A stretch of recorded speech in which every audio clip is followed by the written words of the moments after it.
Well, good morning once again, everyone. Welcome to the Rustenburg Herald News Bulletin with myself, Jabulani Sinyazo, and my news editor, Mr. Valdi Volsking. Now, we're going to be talking about things that are happening in and around of Rustenburg, giving you the details that you need to know. Valdi is going to start on the front page. Valdi, what is happening on the front page? Ek sê môre aan al die kykers en die luisteraars. Lekker om terug te wees. Is jammer van die winter. Maar ja, met baie mense gaan dit erger. Jabo, ek spring hierdie week weg op ons voorblad met die hartseer verhaal van 'n Rustenburgse man wie se familie in die Oekraïne vasgekeer is en die hele traumatiese ondervinding en die drama wat daartoe gelei het dat hy sy familie nie uit Oekraïne na Suid-Afrika toe kon kry nie. Hulle het oor Europa getrek, deur die Oekraïne, deur Duitsland, die Tsjechiese Republiek, die hele storie in die koerant. Dit is eintlik ongelooflike verhaal van deursettingsvermoë, maar tog teleurstelling op die einde. Sover ons weet is dit die enigste mense in Rustenburg wat met hierdie probleme te kampe gehad het. Dis nou al maande, wil ons amper sê dat die man se familie in die Oekraïne vasgekeer is en nog steeds is daar nie einde nie. En dit alles omdat Suid-Afrikaanse immigrasieowerhede sy vrou en veral sy 3-jarige seun se paspoort geweier het. So Blanie, ek gaan sommer aan met nog 'n storie. Op die oomblik hier in Rustenburg op Woensdagoggend is die hele Rustenburg gaan rep en roer oor 'n plaaslike skool. Rugby spelers van 'n bekende laerskool het gisterand gister deur die loop van die dag, Dinsdag, na Hartbeespoortdam gereis om daar te gaan rugby speel teen 'n ander laerskool.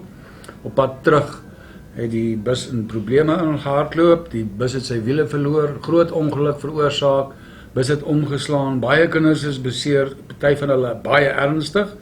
Daar was geen noodgevalle, geen noodlottige beserings nie, maar daar is blykbaar heel wat kinders wat ernstige beserings het en in 'n hospitaal behandel word. Ja, nou kan jy eers vertel, wat doen jy?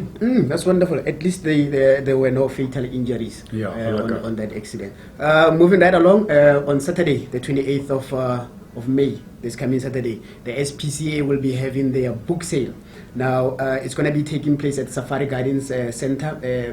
Now, you have to go there in order to buy books. Now, those proceeds are going to go to the SPCA. It's a sort of fundraising for the SPCA. So do not miss that. It's taking place from 8 o'clock until 11 o'clock in the morning.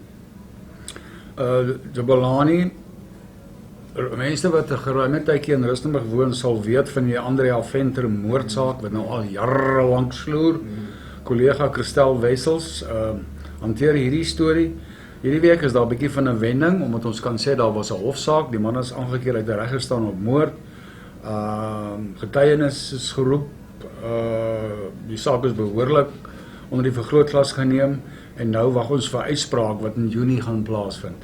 Christel het weer by die Venter familie gaan kers opsteek, veral by Pa Dries, wat met haar gesels oor sy traumatiese en bitterlik hartseer ondervinding van sy gunsteling dogter wat gruwelik vermoor is en waarvan die moordenaar vir jare lank dit reg gekry het om die gereg te ontsnap. Very sad news indeed. And then moving right along, we've got a successful story from the police. I think it was in collaboration with the Koster Police, Pokem Police, and the Rustenburg Police. Now, last week there was armed robbery in Koster, a well-known business there in Koster. Now, the information was communicated towards the police here in Rustenburg and Pokem. Now, while the suspects were moving from Koster to Rustenburg, fortunately they were caught. Now, 8 suspects were expected to appear in the Rustenburg Magistrate Court as well as the Koster Magistrate Court on last week Thursday. So the story is in this week's edition of the Rustenburg Herald. Jabo, ek het net nou gepraat van skole in rep en roer. Hier is dalk nog 'n groter rep en roer storie. Die hoërskool Rustenburg is in die spervuur nadat sekere leerders na bewering 4 van hulle die Nazi saluut uitgevoer het tydens die sing van 'n Duitse liedjie uit die Tweede Wêreldoorlog. Op die stadium weet ons nou nie heeltemal of dit spontaan of 'n grap of hoe dit ook al was nie, maar baie mense is erg ontstoke hieroor. Die beheerliggaam is baie bekommerd oor die skool se reputasie. Die onderwysdepartement het besoek in die skool gebring gister om die ding behoorlik te ondersoek. Daar's nog geen uitslag, nog geen stappe bekend nie. Ons weet wel dat die beheerliggaam van plan is om stappe te neem teen die betrokke leerlinge. Ons sal kyk hoe die saak vorder en ons sal Rustenburgers op hoogte hou hiervan. Miskien kan ek net aangaan om te sê, ek gaan maar miskien volstaan hiermee, Jabulani, die Paul Bodenstein Park is vir Rustenburgers 'n zeer sensitiewe punt. Die agteruitgang van die park, die verwaarlosing van die park, die tipe van aktiwiteite wat daar aangaan wanneer dit donker word, selfs baie keer deur die dag, dit het mense warm onder die boortjie en danksy 'n klompie sakemanne wat nou vorendag gekom het met 'n wonderlike inisiatief, is dinge vinnig besig om te verander. Michael Marits en vriende, kollegas, anders sakemanne het die sogenaamde Make Rustenburg Great Again veldtog van stapel gestuur en die park word opgeruim, skoongemaak. En goeie nuus op hierdie woensdagoggend is dat daar 'n wonderlike kunswerk ontdek is tussen die plante en struike wat toegegroei was van ene Leo Tron, die kunstenaar wat in 1965 'n pragtige mosaïek kunswerk daar opgesit het wat hom seker baie maande lank besig gehou het. Dit is herontdek hierdie week, dit is skoongemaak, daar's nog bietjie skade en vandalisme aan die kunswerk, maar dit word vinnig opgeruim. Die belofte is dat Rustenburg binnekort weer gaan trots wees op die Paul Bodenstein Park. Die plek gaan behoorlik bestuur word, daar gaan toegangsbeheer wees, daar gaan sekuriteit wees. Mense sal met hulle honde kan gaan stap, Jabulani, kan jy dit glo? Daar word self gepraat van mense wat met hulle fietsse daar kan gery en kinders wat met hierdie trapbootjies op die ene dam kan gaan ry. Dit is vir ons almal 'n wonderlike vooruitsig, want dit is definitief vir Rustenburg 'n groot aanwins en dis 'n plek met 'n trotse geskiedenis. Rustenburgers weet seker dat dit is 'n erflating van Paul Bodenstein, een van Rustenburg se ou inwoners en 'n voormalige burgemeester van Rustenburg.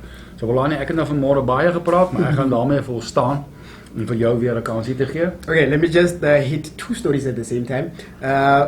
I've got good news to those that are vaccinated, and I've got bad news for those that are not vaccinated. Now, there's been announced that your employer, if you're working, has the right to retrench you, like if you haven't had your COVID-19 vaccine. So we are advising those who are still working and who haven't had the chance to go and get their vaccination to do so, because it can be very, very complicated in the future. So the full story is in the Rustenburg Herald this week. Just go and have a look at it. And then we are talking also about an orphanage, a new orphanage in Meriting, which we are featuring here in the newspaper. But since it's a new orphanage, they are asking the public to assist with anything, from clothing, even some little money if you have, even foodstuffs if you have. The contact details are also there on the newspaper. You can just have a look there and you can assist where you can. And then I'm going to close off with the Royal Bafokeng and Impala Rustenburg, who last week forged a partnership to bring sports to the young ones in the area of the Impala Rustenburg. So they've started at the Royal Bafokeng Stadium last week with a few matches. Now the initiative is going to go on until they reach as many players or as many kids as they can. That is in an effort to take people off the street, the young people off the streets, and to be far away from drugs. I think that's the story this week. We're going to be again here next week, Wednesday, same time, same place, if you want to see what is happening in and around of Rustenburg. I think on that note, we can just say goodbye. Jabulani, ek gaan net nog ietsie noem. Ons mense weet van Nampo wat verlede week in volle swang was. Ons is almal op die oomblik boere. Ons werk aan ons maandelikse landboukoerant AgriPulse en die verskyn volgende week as deel van die Rustenburg Herald. So ons wil ons lesers waarsku en ons kykers en hulle sê daar's 'n gratis eksemplaar van AgriPulse in jou Rustenburg Herald volgende week en daar gaan 'n behoorlike kollig wees oor die aktiwiteite en die interessanthede op hierdie jaar se Nampo oesdag. Kry jou eksemplaar en ondersteun ons boere. Met dit groet ek dan ook en ek sê tot volgende week. Groetnis almal. Bye bye.